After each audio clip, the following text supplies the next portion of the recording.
have spent my entire life either at the schoolhouse, on the way to the schoolhouse, or talking about what happens in the schoolhouse. Both my parents were educators. My maternal grandparents were educators. And for the past 40 years, I've done the same thing. And so needless to say, over those years, I've had a chance to look at education reform from a lot of perspectives. Some of those reforms have been good, some of them have been not so good. And we know why kids drop out. We know why kids don't learn. It's either poverty, low attendance, negative peer influences. We know why. But one of the things that we never discuss, or we rarely discuss, is the value and importance of human connection. Relationships. James Comer says that no significant learning can occur without a significant relationship. George Washington Carver says all learning is understanding relationships. Everyone in this room has been affected by a teacher or an adult.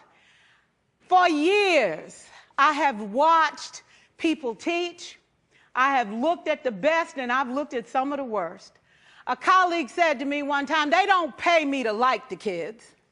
They pay me to teach a lesson. The kids should learn it. I should teach it. They should learn it. Case closed. Well, I said to her, you know, kids don't learn from people they don't like.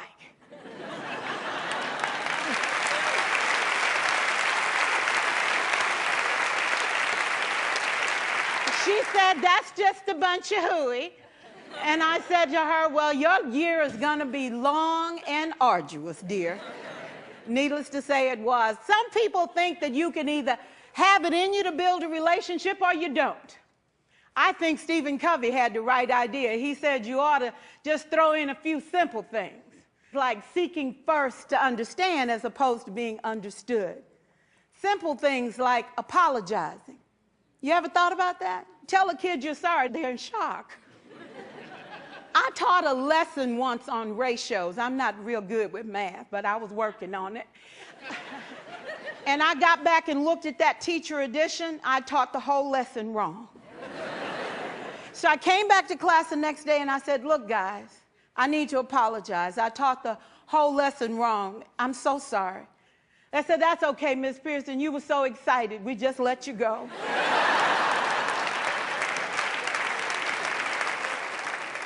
I have had classes that were so low, so academically deficient that I cried.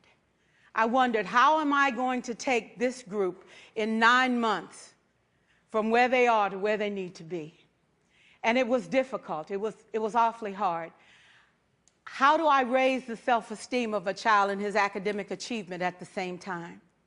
One year I came up with a bright idea. I told all my students, you were chosen to be in my class because I am the best teacher and you are the best students. They put us all together so we could show everybody else how to do it.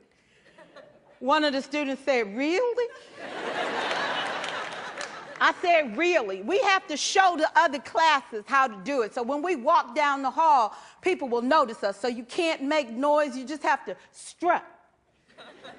And I gave him a saying to say, I am somebody. I was somebody when I came. I'll be a better somebody when I leave. I am powerful and I am strong. I deserve the education that I get here. I have things to do, people to impress, and places to go. And they said, yeah. You say it long enough, it starts to be a part of you. And so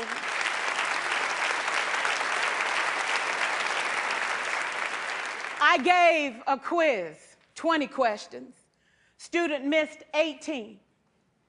I put a +2 on this paper and a big smiley face. He said, Miss Pierson, is this an F? I said, yes. He said, then why'd you put a smiley face? I said, because you on the roll. You got 2 right, you didn't miss them all. I said, and when we review this, won't you do better? He said, yes, ma'am, I can do better. You see, -18 sucks all the life out of you. +2 said, I ain't all bad.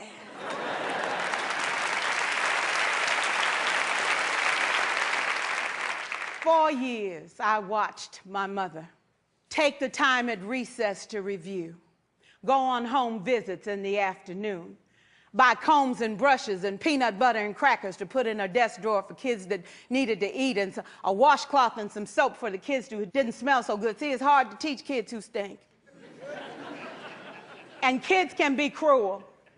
And so she kept those things in her desk, and years later, after she retired, I watched some of those same kids come through and say to her, you know, Miss Walker, you made a difference in my life.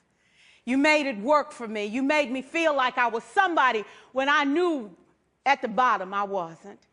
And I want you to just see what I've become. And when my mama died 2 years ago at 92, there were so many former students at her funeral. It brought tears to my eyes, not because she was gone, but because she left a legacy of relationships that could never disappear. Can we stand to have more relationships? Absolutely. Will you like all your children? Of course not. And you know your toughest kids are never absent. Never. You won't like them all, and the tough ones show up for a reason. It's the connection. It's the relationships. And while you won't like them all, the key is they can never, ever know it. So teachers become great actors and great actresses, and we come to work when we don't feel like it, and we listen to policy that doesn't make sense, and we teach anyway. We teach anyway because that's what we do. Teaching and learning should bring joy. How powerful would our world be if we had kids who were not afraid to take risks, who were not afraid to think, and who had a champion? Every child deserves a champion, an adult who will never give up on them, who understands the power of connection and insists that they become the best that they can possibly be. Is this job tough? You betcha. Oh, God, you betcha. But it is not impossible. We can do this. We're educators. We're born to make a difference. Thank you so much.